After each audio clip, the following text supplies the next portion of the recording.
Hello everyone, welcome to this video, and in this video I'm going to be breaking down the new mix I've done of an old song of mine called Little Words, which the people that have heard it, which is not that many, have told me they think it's probably one of the best songs, if not the best song I've ever written. Now, I'll let you be the judge on that. Over time you can tell me what your favourite songs are, but this song is very special to me. I am very proud of it. I'm also very happy to be back from tour and in front of my beautiful setup here to be able to bring you more songs and Multitrack. The Multitrack will be linked down below and I'm going to go through the full mix. But before we do any of that, let's listen through to the song with some shots of all the gear and we'll go from there.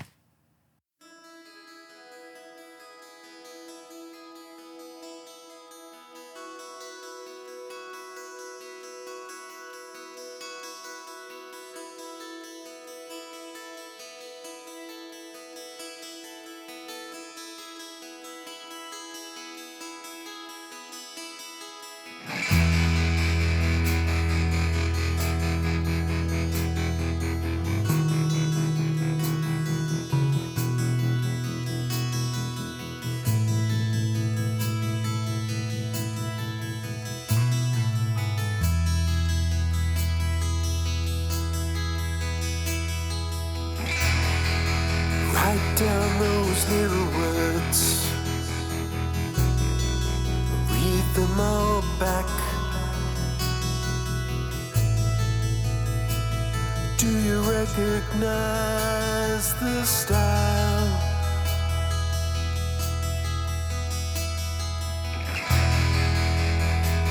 Paint a picture of somebody else, then realize that face is mine.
Sensations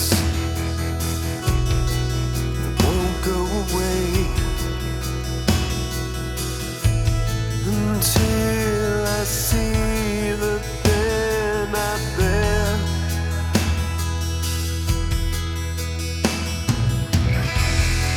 Silence the mantra that won't give me peace. It's gone for now, but I know it's there. I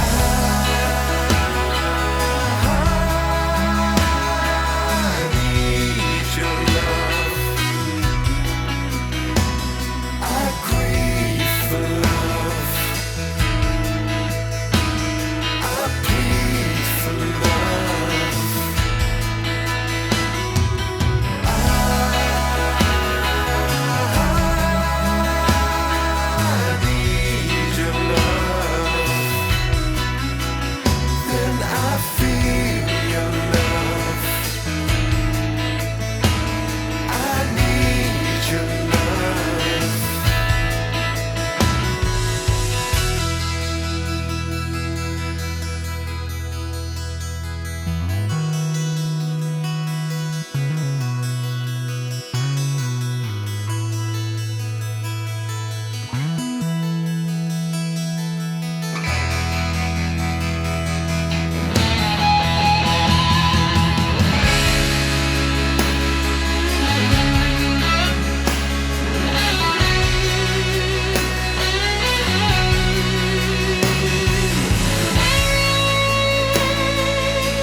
That song is quite a journey. That was Little Words there with Ricky Howard on bass, Emily Lynn on backing vocals, Jan Jensen on drums, and I did everything else, including writing it.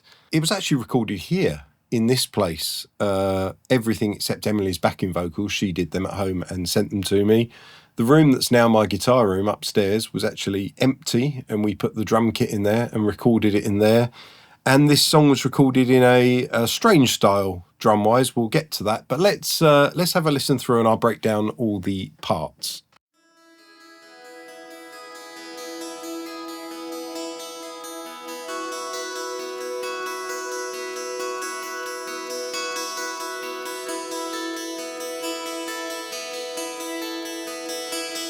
So the song starts with this acoustic that is played on an acoustic which is specially strung.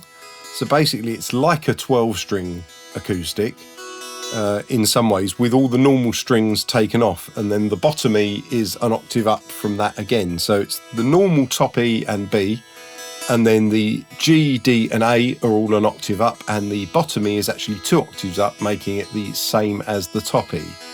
And it sounds really twinkly. David Gilmour used that tuning on Comfortably Numb and on Hey You, probably other things as well, Mother. And Chris uses it in our show.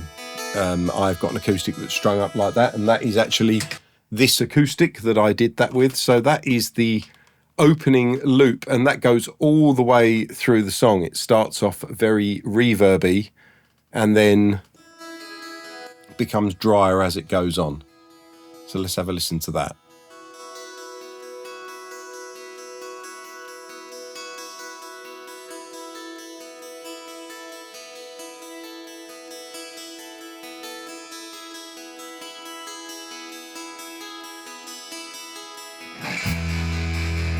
And then you've got that tremolo guitar coming in with the bass.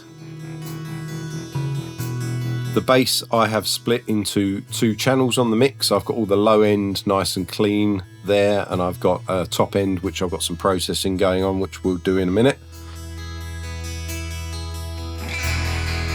Write down those little words. The vocals come out of 11 and 12 on the second desk.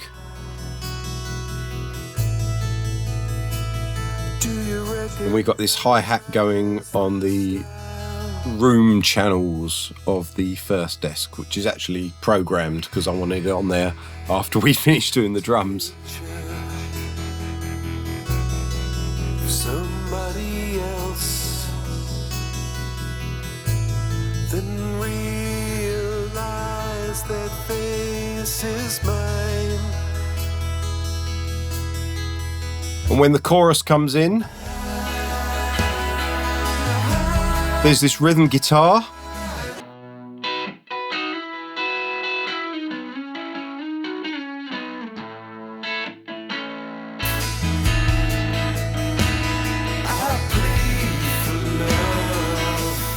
And the tremolo guitar is playing harmonics.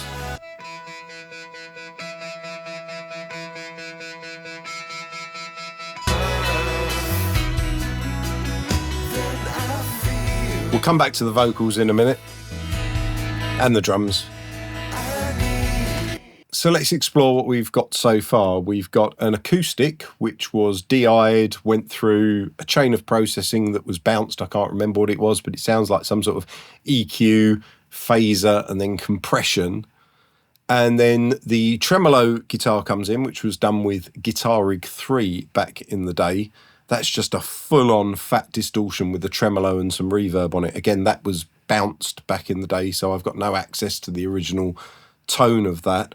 And then the bass comes in, which I've split over 2 channels, so I've got all the sub nice and clean coming in on the first channel of desk B, and then I've got the top end coming in on the second channel of desk B. Now, the first channel coming in, I don't really do a lot with. There's no EQ on the desk, and we've got a tiny little bit of the desk compression on, but that's just taming it at the most extreme moments, and it's not doing a huge amount. But on the second channel, I'm running it into the Warm Audio 273 preamp and then through the Black Lion Audio LA2A. So yeah, I'm getting a lot of drive out of the preamp, and then I'm using the LA2A to smooth off the sound, and then I've got a bit of desk EQ that goes on before that as well. So let's just have a listen through to both the tremolo guitar and the bass. So that's the tremolo guitar, and on that I've got the Waves Silk vocal, just getting rid of some resonances, most in the bottom end.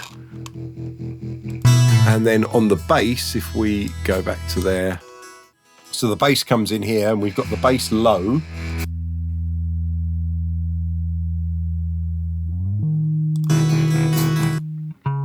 And then we got the bass high there.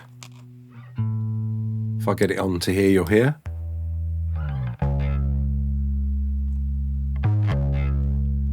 So that's quite drivey for a song this mellow, but with the clean bottom end.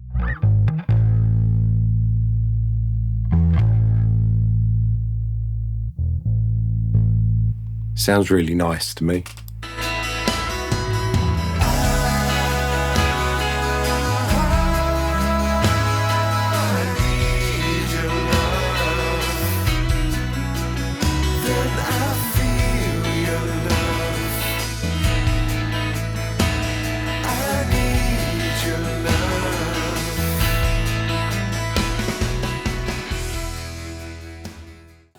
So we can see down here on the bass, we've got the LA2A clone there by Black Lion Audio, and I've got the Warm Audio preamp. Quite a bit of drive on that. A little bit of EQ.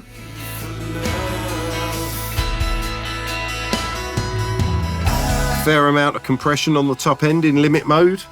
And then it comes here on the desk on the second channel, with the clean bottom end there.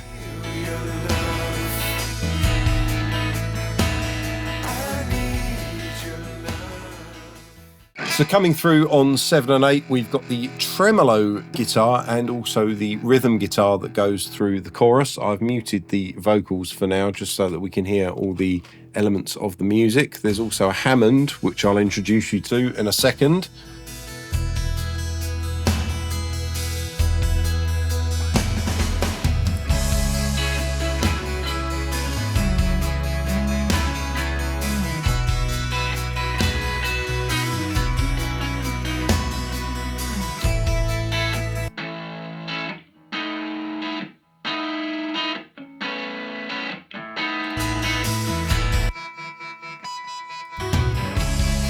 And you've still got the acoustic loop going all the way through.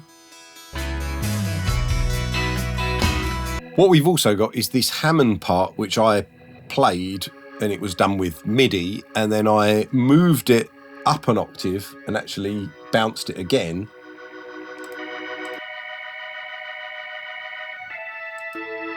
And together they cover more of the frequency spectrum. And at different points in the song, I mix the high or the low louder, depending on what kind of mood and character I want. Now, both of those have got a stereo imager plug-in on them, and the Silk vocal, again, just taming the lows more than anything else. It's not really doing much to the mids and the highs. And the actual level of those is sort of automated, I suppose, but with just clip gain and then cross-fading them together in Cubase, it just seemed like the easiest way to do that. And on the rhythm guitar, I have Smart EQ4 that I've doctored a little bit afterwards, as well as doing some EQ. Mainly just high pass and low pass on the individual channels. So both the rhythm guitar here and the lead guitar, which is coming later, both of those had two microphones. It was a real amp. I had a 57 that was close up, and then I had a condenser that was far away. That was recorded upstairs in my house with the amp in the room that we did the drums, and then the condenser mic outside the door further down the corridor. And they are panned a little bit and leveled so that it gives you a kind of similar level on both sides, but it's they're not the same, so you get a kind of a stereo image, and I really like that. And the lead guitar I did the same thing with. They're panned a bit, but they're panned the other way around, so you get the close mic on the other side and the room on the other side. They've kind of inverted to the rhythm guitar. And all the guitars on this were played on my 72 Telecaster Custom. The rhythm sound was with the neck pickup and the lead was with the treble pickup. I can't remember, it definitely was a Telecaster, but I can't remember which guitar did the tremolo, because that was on the original demo and I just kept that from there, and that had been bounced and I didn't get a sound that sounded as good. It was very aggressive because it's got a lot of fizz going on in the top end, which comes from the fact that it was a crap amp simulator from about 15 years ago. But that really worked with the aggression for the part, so I didn't want to lose that. So yeah, both guitars mic'd like that. I didn't do any timing between them because I like the fact that they're noticeably different in timing and you hear the delay of the second mic. I tried to get it with the EQ and everything so that in mono it would still sound half decent, but it just sounds like a slapback delay on it, and I really like that. So yeah, that's those channels. The Hammond was just whatever software I was using back, I can't remember what it was, whatever software I was using back, say, 15 years ago, and that was bounced out as a WAV file. So I'm not putting the MIDI through anything new or anything like that. So I'm just dealing with the sound that I've got, but it sounds really nice. One thing that I really like at the beginning with the Hammond, where it first comes in, have a listen to this.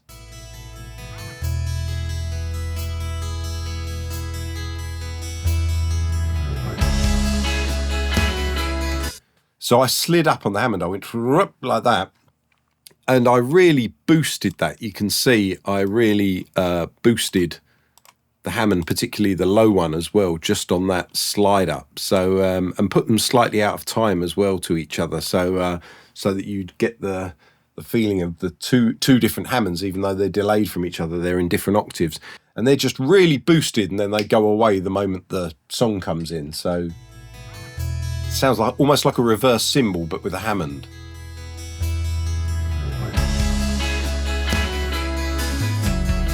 Subtle, but I really like that. Before we get onto the vocals, I want to thank Philippe Sanquin for the Cubase mug. Here it is. It's very nice. I'm drinking tea out of it now. I've done a lovely video with him where I filmed in his studio with him in Lyon. I'm editing that at the moment. There's a lot to go through on that, so I'll get a good 1 or 2 videos out of that. But thank you very much to him for this mug and his hospitality. Right, let's look at the vocals. All the vocals were reprinted via the Blueys. The verse with a little bit less compression than the chorus. Even the backing vocals that Emily did, they were all reprinted via the Blueys. So that's what I've got up here now, is my reprinted vocal. On the verse vocal, I have the Silk vocal again by Waves. I seem to be using that a lot. This is really taming some of the sibilants at the beginning. And I've also got a de-esser on it to tame even more sibilants. It's also being sent to a delay and a reverb, which are on these channels here. And the delay is also sent to a reverb. The delay time on that, I'm using Delay Lab by IK Multimedia, of course, and the delay time on that is 700 milliseconds, which is out of time, but out of time in a very beautiful way. So all of that lot goes to this VE here, is the verse ending, which has a telephone effect on it. It's basically the first line again, but it's got a telephone effect on it. Forget the send here that says to the Blueys. That was when I was filming the gear earlier. I wanted the Blueys to flicker with the vocals as they would have done when I reprinted, because I didn't actually film the reprinting. So ignore that send there. They will get sent to the verse vocals, which has a UAD LA2A compressor, which is compressing the vocals in with the reverb and the delay. And then I've got some volume automation going on there. And all of those are coming out here on 11 and 12. So let's have a listen through to that first verse there. Write down those little words and read them all back. Do you recognize the style?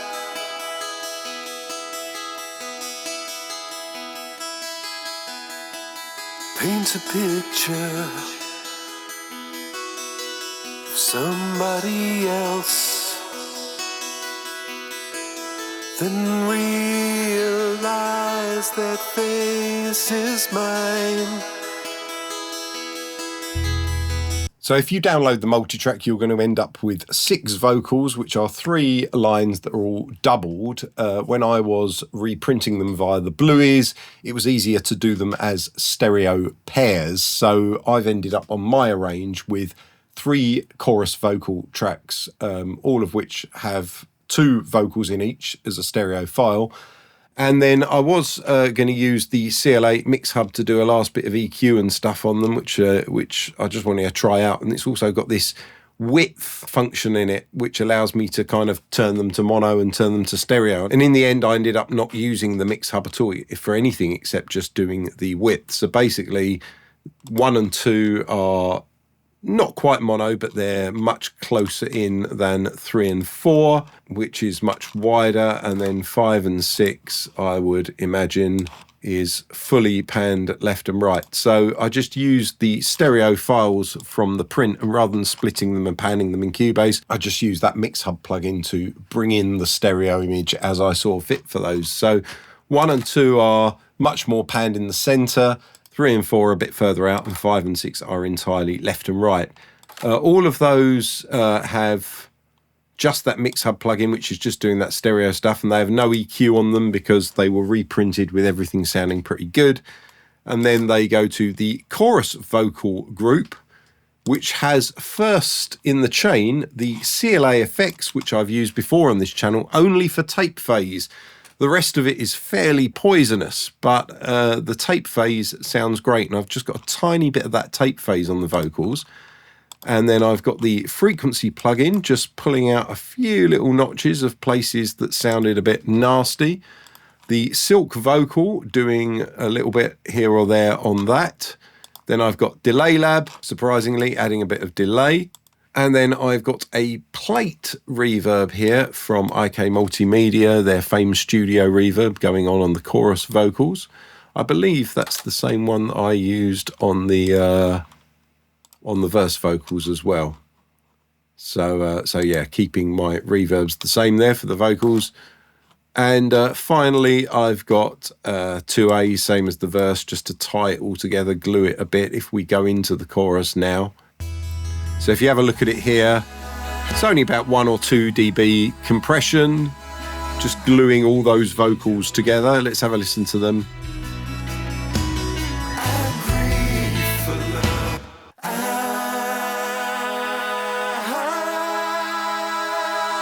need your love. I grieve for love.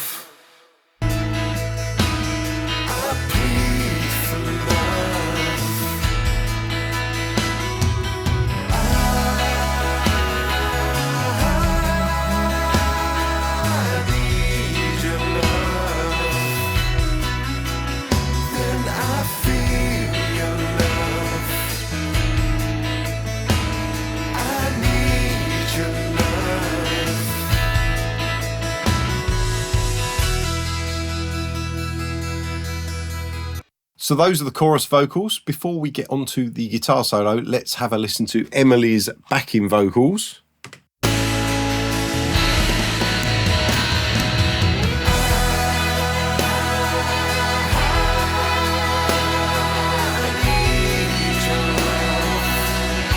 So on their own.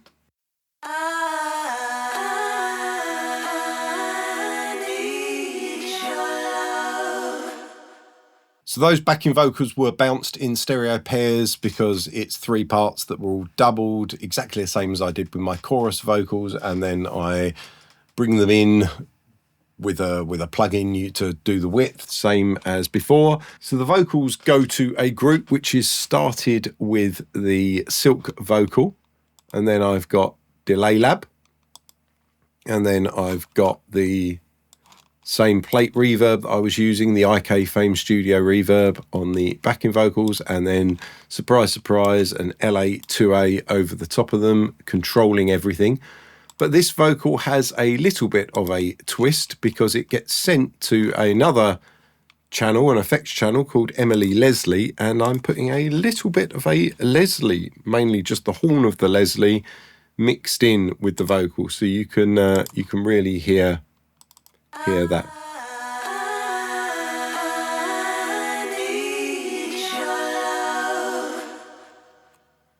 And it just adds in that kind of, well, it's a Leslie effect, but it's like a chorusing effect, which I think sounds absolutely beautiful with my vocal with that tape phase on it.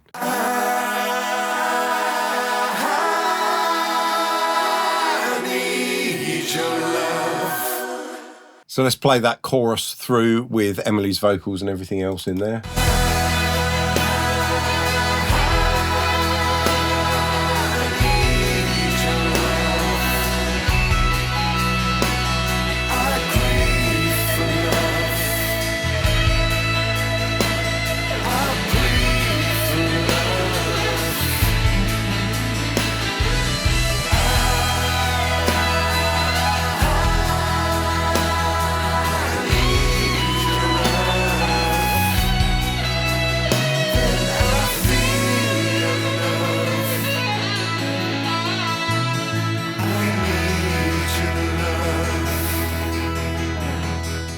Okay, so let's move on to the guitar solo. So the guitar solo, like the rhythm guitar in the chorus, is the 57 and the condenser. The 57, I've got a bit of a low and high cut going on and a bit of a high shelf, and much more going on the condenser because it had some real low end sort of woo about it. I do remember actually this guitar sound was recorded through a Supro, the 1x15 combo, the 6420 Thunderbolt, I think it was that one. And I had it really quite loud, and the verse guitar is just the amp crunching itself going into the high input, but then the solo, I added the Pete Cornish P1 pedal, which is just one of the nicest sounding fuzzies out there. So, you know, it sounded really fat. And with those two mics, with the roomy sounding guitar, I suppose it's my take on trying to get like a Final Cut or Fletcher Memorial Home by Pink Floyd sort of sound using the P1. I really like this guitar sound. Those two channels there are panned, not exactly the same. They're kind of made to make up an even stereo image, and then they get sent to the Guitar 2 group, which I tried a load of stuff on, but in the end, I ended up taking pretty much all of that off. I've just got this EQ going on here. I've got two lots of delay lab, which that one gets automated. That comes in sort of towards the end when the guitar disappears under the vocals. And then the second delay lab is on the whole time. And then I've just got a bit more EQ going on there. So there's loads of EQ going on this guitar, but there's no extra compression or anything like that. At some point, I bring in this G2 delay, which is a mono delay going into a Waves R-verb. Now, why did I choose the Waves R-verb? The reason I chose the Waves R-verb was because that's what I used 15 years ago or whenever I picked doing this, and it sounded perfectly fine. So I just copied the chain from the original version and copied it over to here. So that's why I'm not using Delay Lab or one of the other fancier IK Multimedia reverbs or UAD reverbs or something like that. It's because it did actually sound really good on the original. So if it ain't broke, don't fix it. So the guitar gets fed into that and basically becomes this delay that happens when the guitar notes go down, which you'll hear, and the guitar kind of harmonizes with itself. So if you're going to download the multitrack and do a mix and send it to me, please remember to put the delay on that guitar. Otherwise, the bit where I go down the scale won't harmonize with itself, which is such a shame because that's how it was written to do. And then I've got here some guitar reverb as well. And then this guitar gets automated a little bit in level, so it kind of comes up for the solo and then it goes down under the singing and then works its way back up again before we end the song. Not quite as loud as it was during the solo. So let's have a listen. I'll solo a bit here or there and then put it back in the mix, and you can hear with that delay what it's going to do.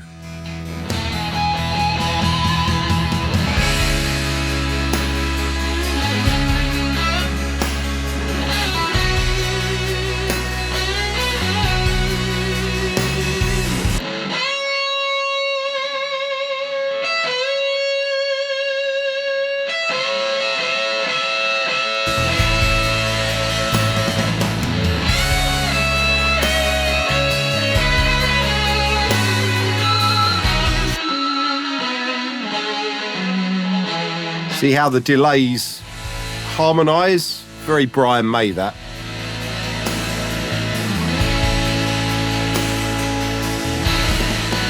And then the guitar comes down in level, but we get a little bit of more delay going on, just to kind of make it a little bit more backgroundy.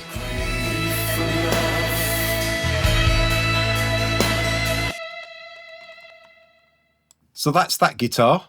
During that guitar solo, I've got some automation.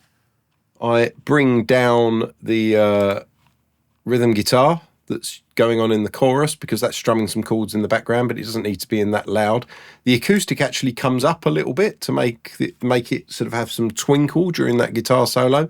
The Hammonds really come up, and the tremolo guitar comes down, because the first rhythm guitar and the guitar with the tremolo on it are kind of taking up the same space as the lead guitar, so they come down for that bit and then slowly get fed back in when the singing comes in, when the third chorus comes in.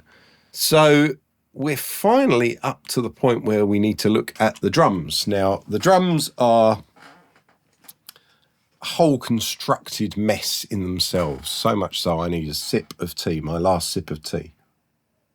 So when I wrote the song, I programmed the drums, and I wrote some things in it, deliberately so, but I wrote some things in it that would be absolutely impossible for a drummer to play. But I wanted Jan to recreate what I did. So the way we did it was in 2 passes. So I'm going to start with the pass of drums 1.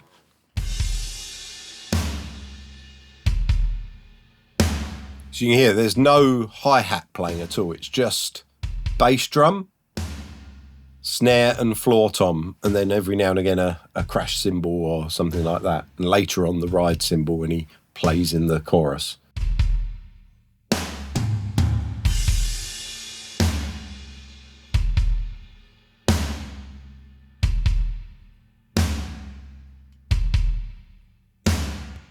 And the bass drum is a trigger that's been put through some reverb that was actually bounced out. So I've got no control over changing that, but I think it sounds pretty good.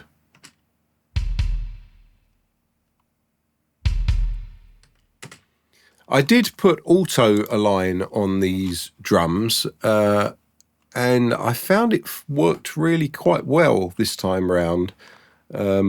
Probably because I didn't have 1,000 mics on the kit, and it also worked out nicely, the separation between the 2 different kits. So all of these drums I did align with auto align. After my rant video, I thought I would give it another go, and actually on this project it did do nice things. It's one of those things I think use with caution. Just decide for yourself whether doing it manually or using a plugin to do it for you would be better. But yeah, so basically on this kit, I've got the triggered bass drum, I've got the snare drum top, which is also being sent to a snare trigger channel, which is just a room sound trigger using the Stephen Slate Trigger 2 software, the free version. And I've also got a Black 76 over that. That's being sent to 11 and 12 here on the desk with the drum reverbs as well. The drum verb, I have the pure plate, and it's fairly tight sounding.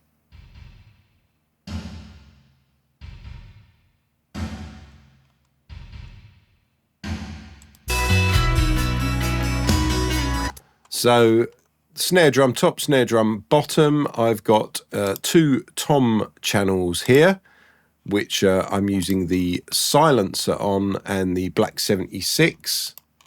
The silencer, of course, is by Black Salt Audio, so I'm using that as a gate on the toms and the snare as well. And I've got central overhead, which is my Rode K2, and I've got a pair of room mics because the room was so small.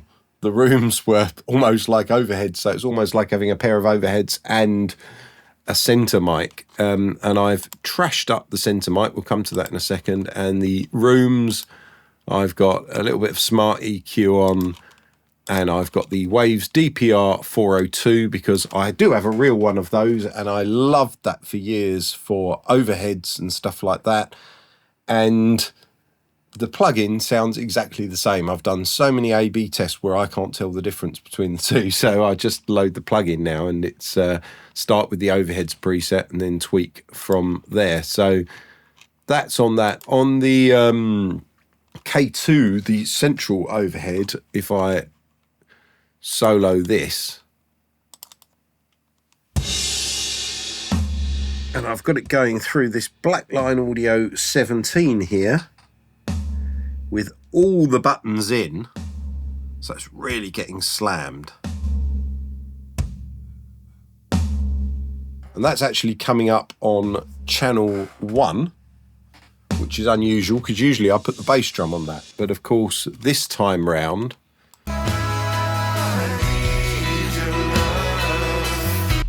the bass drum is a stereo channel because it was bounced with some reverb on it. So the bass drum is actually coming up on 5 and 6. The snare is coming through 2, the toms through 3 and 4, the room and some other stuff coming through 7 and 8, and then all the reverbs and stuff coming through 11 and 12. So it's a bit of a different setup just because I've got a stereo bass drum. So then to augment that, we've got the second drum kit, which is just a loop. I took, I don't know, a minute or so of him playing it and got a couple of bits that I really liked out of it. And basically it's the hi-hat. It's filling in the hi-hat, which I've got a hi-hat mic for. And I've got an overhead, the K2 again, and I've got the stereo pair of rooms. So let's have a listen to that.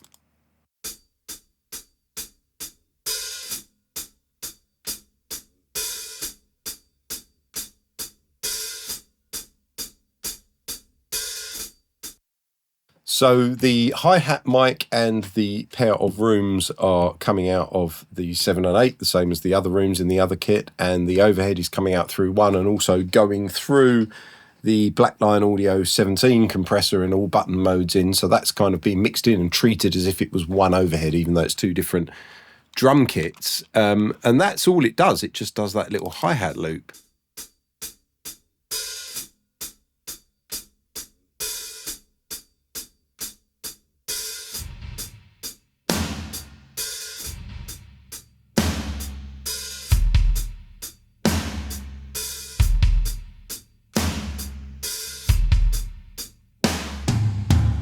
When you hear both beats together, you get the hi-hat with the groove that had no hi-hat at all.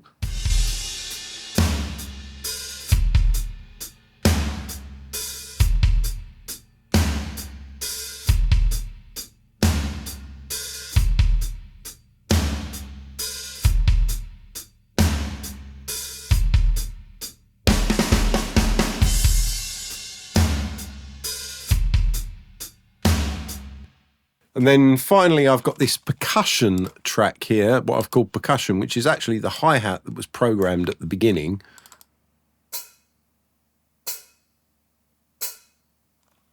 Because I just wanted the sound of a tapping hi-hat. And then at the end, this thing that accompanies the snare.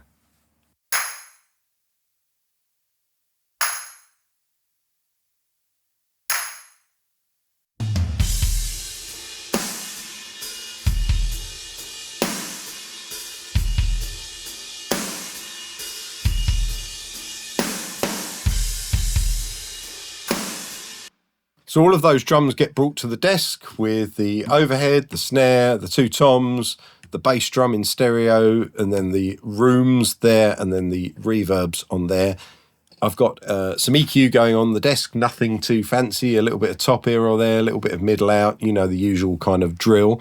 And then in the insert of it, I've got the UV EQ with the high pass filter set to 40 Hertz. And then I've got a little bit of a boost at the bottom, boost at the top. And then I've got some cut there, about 300 or 400 Hertz, 350-ish. And then I've got some cut around 2K there as well. And then that is surprisingly sent to the Bus Plus, which I'm boosting some bottom end on it. I'm also doing some low end compression, some expansion on the top end. There's quite a bit of compression going on there, but then I bring it back with the mix knob to keep the transients, and that sounds great. Another thing I should mention is that actually the main snare is going through the first 17 compressor here.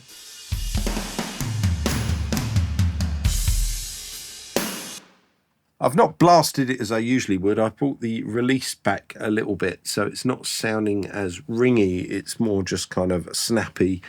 I'm really liking both of these 17 compressors. That's on a 4:1 ratio, this one. And as you can see, it's not slamming it that much. Well, okay, it's slamming it a bit, but not as much as I do on other songs. So yeah, so that completes the drum setup. It's actually fairly simple. I haven't got any parallel compression or anything like that going on. It's just the kind of signals out, a little bit of EQ, treatment with the reverbs, and then some bus processing. And then it's just getting all of those things to blend together nicely, and little bits of automation to make everything fit. I've got to say, I've had 4 passes at this mix, and yeah, my first couple of passes were way over compressed, and I don't know if you noticed, but I've got these soft tube console 1 fader and the plug-in controller. I got them the other day, and I hadn't done this mix with them, and I wanted to test them out. So I loaded the Multitrack in and just started bringing the song up again to start again without any kind of compression or anything else. And it just sounded so nice and so open. I thought, I've really screwed up this mix. So I went back to the mix. I still had it all on the board and everything. And I just started to take compressors off guitars and doing all sorts of, just turning things back a bit. And suddenly the mix really came together. But yeah, it's been sort of like 4 or 5 passes to get it to where I'm really happy with it. Are there any other hidden secrets in it that... There's not a lot of hidden secrets. It's fairly simple. I mean, that acoustic loop is dreamy. It just goes all the way through. And then the other instruments are meant to accompany the dream. Another thing I want to say is this song is not a love song. People think it is a love song because of the lyrics, surprisingly. It's not a love song. It's a song that's actually about mental health. And that's as much as I'm going to say. And it's more speaking to yourself than to someone else. But yeah, it's a really, really nice song, and I'm very proud of it. And I'd love to hear what you can do with it. The link to the Multitrack is in the description. I look forward to hearing some mixes. People send me their mixes all the time, so I'm really looking forward to that one. Talking of mixes, not long till the deadline for the mix competition to win my Warm Audio 76 compressor. I've had loads of entries so far, and I'm looking forward to going through them all. Someone that I want to be one of the judges, because I'm not judging. So one of the people that I want to be a judge, he's away for a couple of weeks at the beginning of April. So if you want to submit a mix before he gets back within the first couple of weeks of April, I'm not going to say no to that. So it is extended a little bit, but the moment he gets back, I'm going to get the mixes out to all the judges, and I'm going to get their feedback, and yeah, let you know. One of you is going to win my Warm Audio compressor. Thank you for watching. Please like, please subscribe. If you've got any questions, please leave me a comment, and of course share it amongst your friends if you think it's something they're going to be interested in. I hope you enjoy playing about with it, and I'm very happy to be back and doing proper videos again with my proper setup. It was weird talking into a little camera away on tour from dressing rooms and stuff, realizing that I don't know, I wasn't giving fully what I wanted this channel to be about. So yeah, it's nice to be back, but also nice to have been away. So yeah, thanks very much, and I'll see you in another video. Goodbye.